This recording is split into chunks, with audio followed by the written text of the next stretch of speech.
You have Kenny McLean available to you again on Sunday. How much of a boost is it to have your captain and influential midfielder back?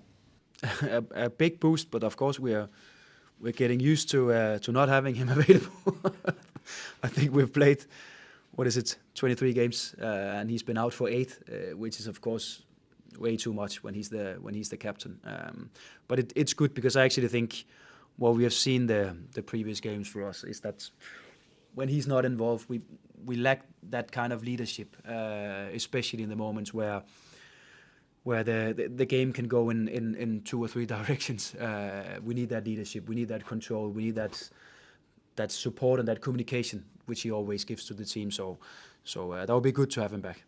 And presumably he'll be hungry, having missed, as you say, a third of the season. It'd be like having a fresh player back, wouldn't it? Yeah, which is not, based on the game today, and especially based on the result, it's probably not that bad that he didn't play, because now he can enter the pitch with fresh legs, and we can give some of the others that did a lot of hard work today, we can probably rest them just a little bit, which is also ideal for us, because it's not only a game on Sunday, we're also talking the game against Luton away. So there's many games coming up, and we just have to have as many fresh legs as possible. So it's good for us, it's good for the group, because I think we have seen against Burnley, against Sunderland, that we needed that leadership in there when we faced adversity, and it was not really going the direction that we wanted. We were probably a little bit too young in some of those moments, or at least a little bit too inexperienced in some of those moments. So it would be good to have him back. And just talk, your 23 games, halfway point of the season, you've seen everything that this division has to offer in terms of the opposition. Where do you evaluate Norwich and what progression they can hope to make in the second half of the season? Do you think Norwich mid-table, are they better than that in your eyes, given what you've seen?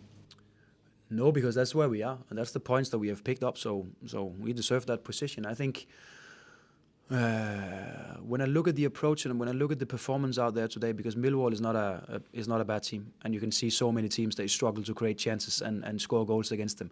But when you look at that first half out there with so many young players involved, and that offensive rhythm and flow in the game, and us creating chances and us being completely dominant, I think that tells us where we can go with this team. Then the next step, which I've said many times, is to build that consistency. So we can do it over and over again, and we can also do it away from home, and we can also do it in moments where we concede goals. We can just restart and get back to what we're good at. Because I think this game actually tells us everything about the season so far for us. There can also be moments where we're not on top, and we're not handling those moments well enough in terms of the way that we want to approach it. So I think everyone have seen what we can do when we are at our best, but it's also obvious for me what we are as a team when we're not at our best. And that's the thing for us to improve, because if we can improve that, which I definitely believe we can, then we will be a team where a mid-table position is not good enough for us. So you can aspire to get into that playoff picture. You can aim for it. Yeah, that's definitely the ambition. Let's see when the season is still on. I don't have the overview of the standings at the moment. I don't know how many points, but of course we cannot open up that gap too much if we wanna be close, or we want to be in the positions close to at the end of the season. So we have to build some results, and we have to build them consecutively. So it's not like a win and a loss, a win and a loss. We need to build 3-4 games in a row where we keep on doing the same. But that's also it's the difficult part, and it's the difficult part in this league, and it's especially difficult when you play with players where it's probably for some of them the first time of their career and of their life where they have to be a starting player in the championship. But I think definitely first half tells us where we can go with this team. So I'm definitely optimistic. Last one from me. Yeah. How busy a January are you expecting in terms of ins and outs? Busy, I don't know, but again, January will be the next step, so to speak, in our planning of the strategy and of the team and where we want to go. So I expect that there will be ins and out, and we're looking on that. We're looking at players already now where there's probably not a position for them at the team right now, and there can be other options for them. And we also look at players that we can bring in. So we keep bringing players that fits the strategy and the way that we want to play.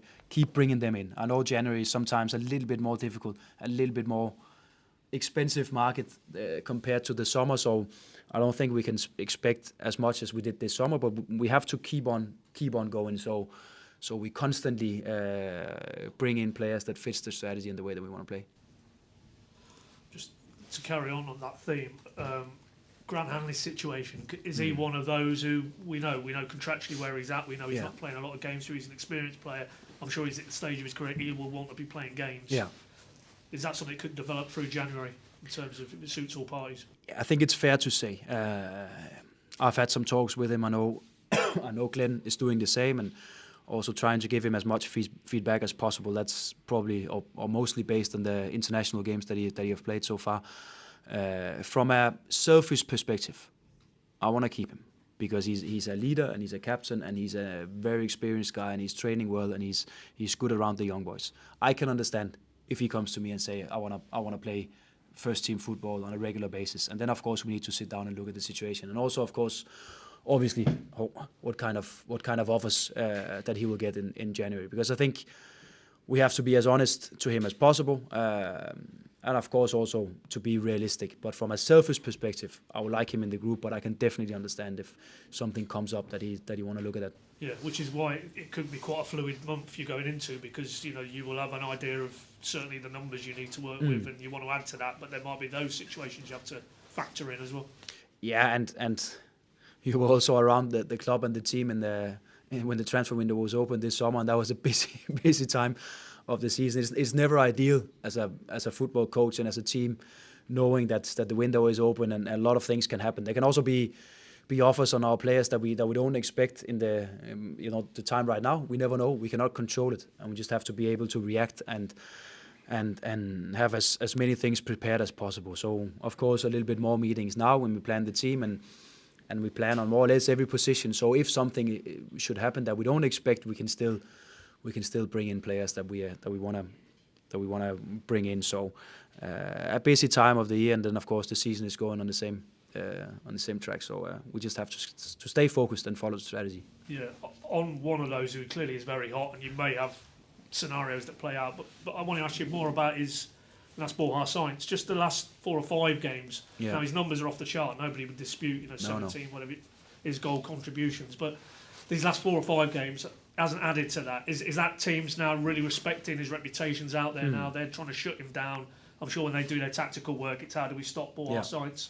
Yeah. So from the flip side, is that clearly something you and him and the coaching staff are having to think through now? How you sort of reinvent him a little bit? Yeah, I think what he needs to understand now is that he have taken a step from being a squad player to I will not call it a star player, because I really don't like that expression, but he's one of the most important players for us, and everyone can see that. And that step is not easy to take, because every game you play, there's a different approach now from the fullback covering you, and often he will see that it's not only one, sometimes it's 2, sometimes it's even 3 players. He will see that the teams, they change their fullback just because of him. And that's something he needs to understand, accept that's a part of it, and then find his way in it. We try to support him because it is a completely different scenario compared to the start of the season. And also for a player like him, where he's been in different cultures, in different clubs, in different countries, and probably the first time of his career ever where he's one of the most important players on a team, and he's the guy scoring goals. So it's also learning for him, and this is another and important and an exciting step in his career.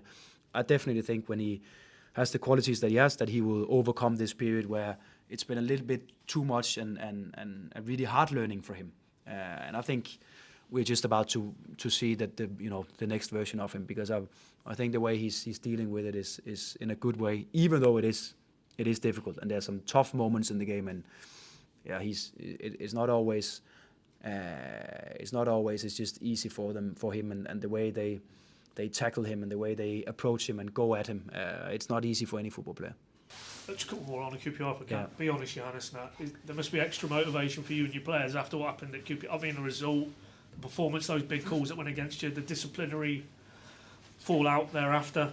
Surely some of that factors into how you players will certainly look at this game on Sunday. It's the last time this season you say to me, be honest. Can we agree on that? Yeah, fair enough, yeah. Good. Because I will always be. Of course. And I would say my ideal approach as a coach and as a football player is that motivation should never be something externally. It needs to come from you. It needs to be the ambition to be as good as possible. Whether we play QPR, we play Luton, we play Coventry, it doesn't matter. We have to bring the approach that we want to bring, and we have to be as good as possible. We have to look at ourselves with critical eyes and see how can I become better. That's the only thing that matters. Of course, when you ask me that question, I think I need to talk to Keddy before we start that QPR game, just to make sure that everything is in place. And I think of course we have to just touch some of those moments that happened in the game and make sure they will not affect us, because that's the only thing that I'm concerned about, and only thing that is coming to my mind when we talk about the QPR game, that we should not be the frustrated team. We should not be the guys in there that find it difficult to deal with the emotions and the adversity. We should be the guys that are on top and the team that is on top. That's the way to approach it. And it's QPR and it's Luton, it's Coventry, it's the rest of the season and the rest of their careers. And final one, and talking of the approach, I mean, that day they, in terms of the game, they made it front foot aggressive, they tried to press you. It's a little bit harder for them to try and do that away from Loftus Road. So what type of game do you feel might be in store here Sunday?